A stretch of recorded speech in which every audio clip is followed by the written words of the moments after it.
Sir Tony Jirovich. Tony is a diviner, claims he can find precious metals and a host of other things with his divining rod. We've set up 11 dummy envelopes here that have other folded envelopes on the inside of them. And in discussing this with Tony, we found out that his dowsing apparatus here, this piece of copper wire, would react very strongly to a $5 bill. So I'm sealing one of these $5 bills into an envelope here. Delicious. And it's going to be placed in a second envelope in this fashion and sealed. And we will shuffle them up. Tony, would you look away for a moment? Not that I suspect you might try to peek, but I don't know which one it is now, and I'm mixing them up in every which way. We have a total of 12 envelopes here, and we're now going to place them scattered out on the floor, and then you will try the test, moving along with your dowsing stick to see if we get a reaction over one of these envelopes, and if that one indeed is the one that has the $5 bill in it. So that'll be $5 plus 30,000. About that, yes. Down the track, okay. Now, Michael, I'm not allowed to give out the skeptics $30,000. I'll have to leave that up to them. Righto. There we go. Okay, so where are we ready to start? Okay, here we go.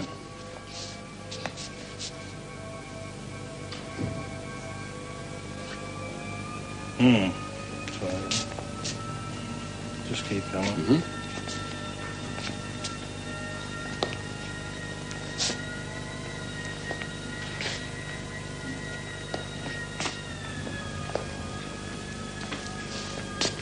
So it looks like the first one. Looks like the first one. You want to do a double check on that, Tony? Yeah.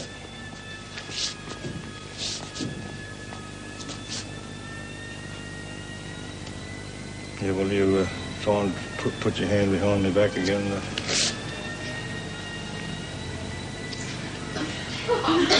So it does appear to be the first one, would you say, Tony? Seems to be. Oh, Seems to be. Shall we find out? Why don't you take that envelope, tear it open, and we'll see. What are you going to do if it is, James? I'm going to have a conniption fit. As they say, not in there. Not in there. It's not in this one. I don't think. I'm trying to see up to the light. It's not very easy to see up to the light, but it is possible. No, I'm not seeing me. That is without opening each individual one up. No, I really can't tell. I don't know. No. Leave all over. Oh, all right. Whatever you say. He's going to have another go. All right, we don't have a lot I'll try myself. You go yourself. We don't have much time. I'm being wound up here. Go on, have a quick go, Tony.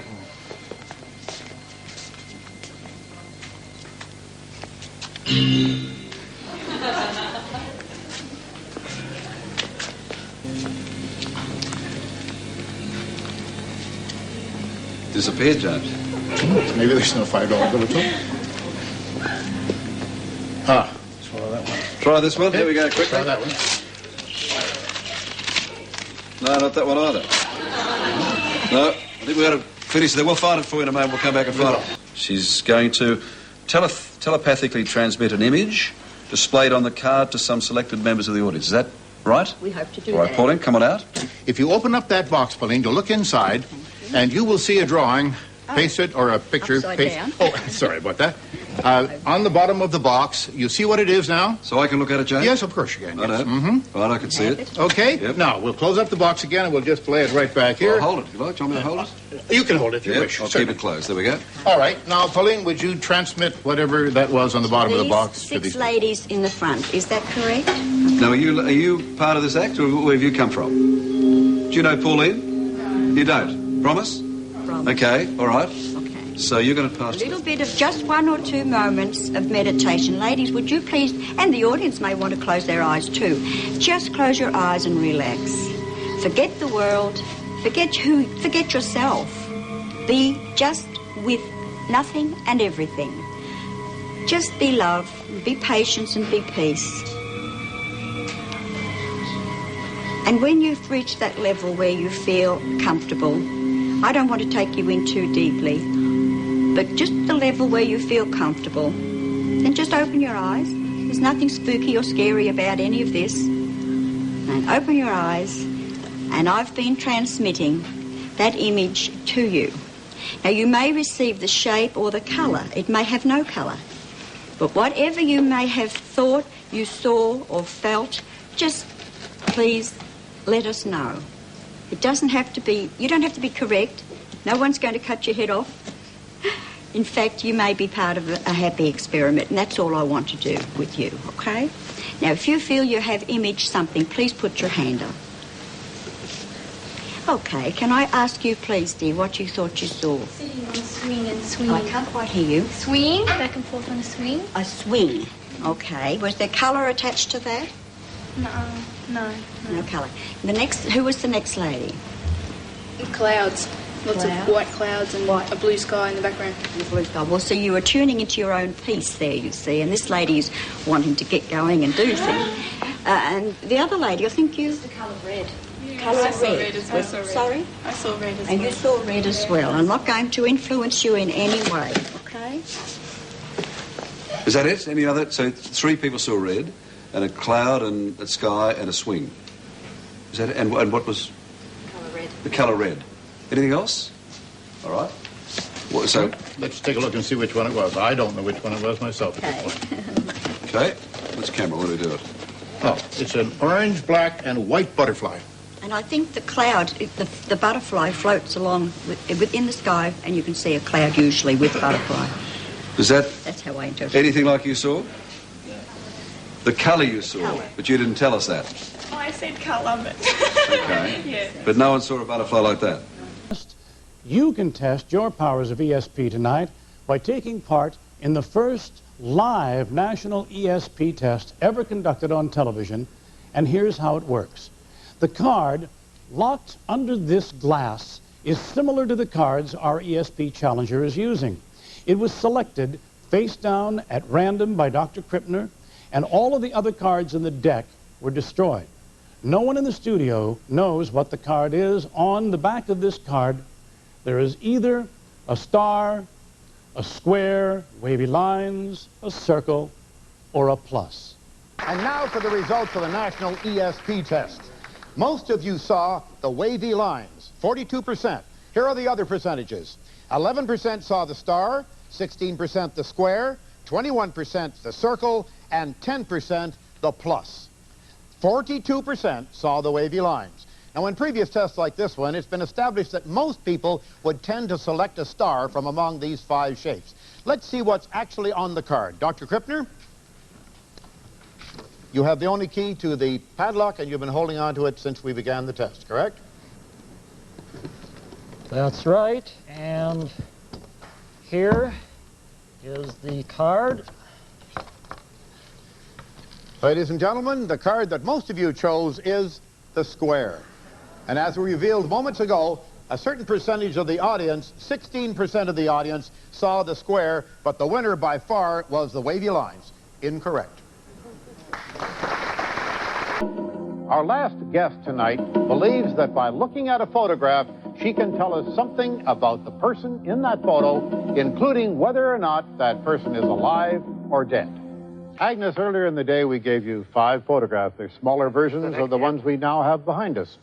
Choosing the photograph was a difficult task. We tried to ensure that as few clues as possible remain. I believe you used a pendulum to divine whether or not each person is living or dead? Correct, yes. Now, how does that work? If the person is alive, the pendulum is turning usually right. If the person is dead, either it's not turning at all, or I don't get any kind of reading on the person. So it's whether or not on the aura. I see. Let's just review your psychic decision of the condition of each person shown. You said number 1 is alive, number 2 is alive, number 3 is alive, number 4 is alive, and number 5 is dead. Let's see who's really still alive. All of them, except number 2. So you got 3 correct and 2 wrong. I'm sorry, Agnes. I know that's not what you had hoped for. Nevertheless, you did come along to participate, and I think you deserve a big thank you. Unbeknownst to the Australian public and media, Randi would pull the strings in what may be one of the greatest hoaxes ever perpetrated upon an entire continent. With the backing of an Australian TV show, Randi virtually manufactured a mystical media celebrity. All we did is we put him in a white robe, We gave him a big a synthetic quartz crystal, so because he was a synthetic channeler after all, and he oomed and awed over this thing and screamed and carried on. I am a very old spirit. Can you give us any idea of what this event might be? It will be astronomical in nature. It will be astronomical in nature. While Carlos spoke to Sydney's assembled media, Randy spoke to Carlos from a concealed room next door, feeding him all the appropriate answers. In no time, Carlos and his manager found themselves an overnight success. When the Aussie press tried to debunk Carlos, as they did here on a national talk show, Carlos and company abruptly ended the interview, threw a glass of water at the host, and stormed off the set. That stunt had all of Sydney talking, and within 60 hours after stepping off the plane, Jose Alvarez had made 8 television and numerous radio appearances and had become headline news. I'm Carlos. Well, we figured that we had to show that the media are irresponsible in that if it looks good to them, if it's got the right flavor and the right number of syllables in the words and such, that they'll accept it if they think people want to hear what the message is. So we created fake newspaper articles. I worked them up on my computer. We printed a 75-page booklet called The Wisdom of Carlos. We went into station, what is it, WWOR, I guess it is in New York now, and we covered over the call letters on the microphone and put in station WOOP, station Whoop. Then we got Penn and Teller, who were on Broadway at the time, and we asked them if we could use their theater, and Carlos went out into the middle, pardon me, Jose, went out into the middle of the stage, became Carlos instantaneously, and sat there doing some silly stuff, swaying back and forth.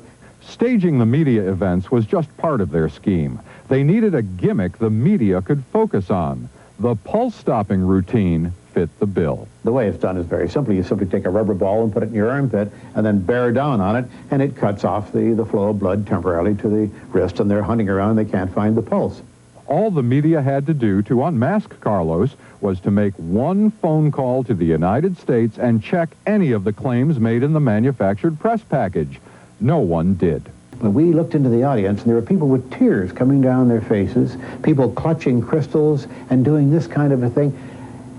It was as if a miracle were taking place in front of them. When all these people were crying, I felt very bothered by the whole thing. But then I thought there are actually people out there doing it for real. The fakes that are out there operating this sort of a scam don't tell anybody that it's a fake. They just get fat on the money and they run away with it. But what they charge these people is not the money they pay to get into the theater.